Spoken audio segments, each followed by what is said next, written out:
Hello friends, ओम श्री गणेशाय नमः। आप सभी का हमारी यूट्यूब चैनल पे हार्दिक स्वागत है। दशा माता व्रत की पहली कथा। एक राजा था, उसकी दो रानियां थी। बड़ी रानी के संतान नहीं थी, छोटी रानी के एक पुत्र था। राजा छोटी रानी और राजकुमार को बहुत प्यार करता था। बड़ी रानी छोटी रानी से ईर्ष्या करने लगी। बड़ी रानी राजकुमार के प्राण हर लेना चाहती थी। एक दिन राजकुमार खेलता खेलता बड़ी रानी के चौक में चला गया। बड़ी रानी ने राजकुमार के गले में एक काला सांप डाल दिया। छोटी रानी दशा माता का व्रत रखती थी। राजकुमार दशा माता का ही दिया हुआ था। दशा माता की कृपा से राजकुमार के गले में सांप बिना नुकसान पहुंचाए चला गया। दूसरे दिन बड़ी रानी ने लड्डुओं में जहर मिलाकर राजकुमार को खाने के लिए दिए। राजकुमार जैसे ही लड्डू खाने लगा तो दशा माता एक दासी का रूप धारण कर आई और राजकुमार के हाथों से लड्डू छीन लिए। बड़ी रानी का यह वार भी खाली गया। रानी को बड़ी चिंता हुई कि किसी भी तरह राजकुमार को मारना है। तीसरे दिन जब राजकुमार फिर बड़ी रानी के आंगन में खेलने गया तो रानी ने उसे पकड़कर गहरे कुएं में धकेल दिया। क्योंकि कुआं बड़ी रानी के आंगन में बना था, इसलिए किसी को भी पता नहीं चला कि राजकुमार कहाँ गया। लेकिन जैसे ही बड़ी रानी ने राजकुमार को कुएं में धकेला तो दशा माता ने उसे बीच में रोक लिया। इधर दोपहर हो जाने पर राजकुमार के न लौटने पर राजा व छोटी रानी को चिंता सताने लगी। दशा माता को भी इस बात की चिंता हुई कि राजकुमार को उसके माता पिता के पास किस प्रकार पहुंचाया जाए। राजकुमार को तलाश करने वाले कर्मचारी निराश होकर बैठ गए थे। राजा व छोटी रानी पुत्र शोक में रोने लगे। तब दशा माता ने एक भिखारी का रूप धारण किया और राजकुमार को गले से लगाए राजद्वार पर पहुंची।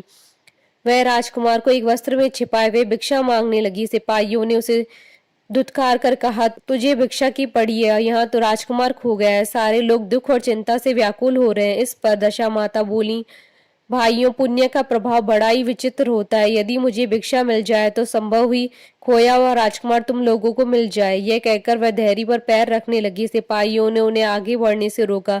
उसी समय दशा माता ने बालक का पैर वस्त्र से बाहर कर दिया। सिपाहियों ने समझा कि कुंवर उनके हाथों में है, इसलिए उसे अंदर जाने दिया। दशा माता कुंवर को लिए हुए भीतर चली गईं। उसने राजकुमार को चौक में छोड़ दिया और वापस चली गई। परंतु रानी ने दशा माता रूपी भिखारन को देख लिया था। उसने कहा, खड़ी रहो और कौन हो तुम? तुमने 3 दिन मेरे बेटे को छिपाकर कहाँ रखा? तुमने ऐसा क्यों किया? तुम्हें मेरे इस प्रश्नों का उत्तर देना होगा। दशा माता उसी समय ठहर गई। उन्होंने बताया कि मैं तुम्हारे पुत्र की चोरी करने वाली नहीं हूँ। मैं तुम्हारी आराध्य देवी दशा माता हूँ। मैं तुम्हें सचेत करने आई हूँ कि बड़ी रानी तुमसे ईर्ष्या रखती है।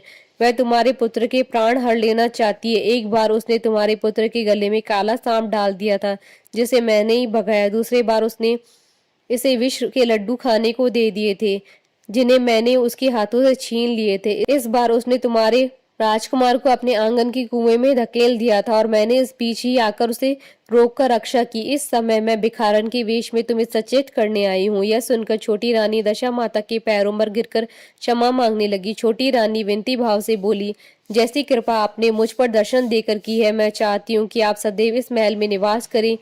मुझसे जो सेवा पूजा होगी मैं करूंगी। इस पर दशा माता बोली, मैं किसी घर में नहीं रहती हूँ। जो श्रद्धा पूर्वक मेरा ध्यान व स्मरण करता है, मैं उसी के हृदय में निवास करती हूँ। मैंने तुम्हें साक्षात दर्शन दिए हैं, इसलिए तुम सुहागनों को बुलाकर उन्हें यथाविधि आदर सत्कार के साथ भोजन करवाओ और नगर में ढिंढोरा बिठवा दो कि सभी लोग मेरा डोरा ले और व्रत करें।